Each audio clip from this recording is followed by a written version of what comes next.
Welcome to Tenor Tech, where I solve the problems you didn't even know you had. You begin by preparing material and forming the warp. Choose mature palm leaves, dry them briefly in shade to retain flexibility, then remove the central rib and cut strips about 1-2 cm wide.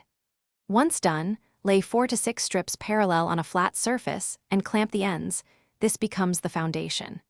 You want even spacing and firm clamps because that tension sets your grid. Make sure to have spare strips ready so you can feed new weft without disrupting the layout. You now execute the core weaving that forms the Banig surface. Start a weft strip at one edge, weaving over one, under one across the warp. On the return, invert the pattern to lock the weave. Once done with a row, press it down firmly so rows settle flat. This keeps edges straight and prevents bulging. When a strip ends, overlap the next by 3 to 4 centimeters and continue so joins disappear. Keep tension even and check both faces periodically. You complete the Banig by securing edges and setting the mat.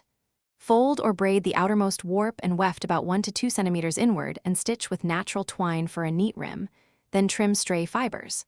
Once done, mist the mat and press it flat under weight, drying in shade to fix the shape and prevent brittleness.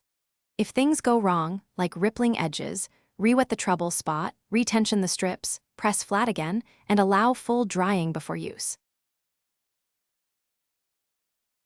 Thanks for watching. Subscribe to keep your life in tune.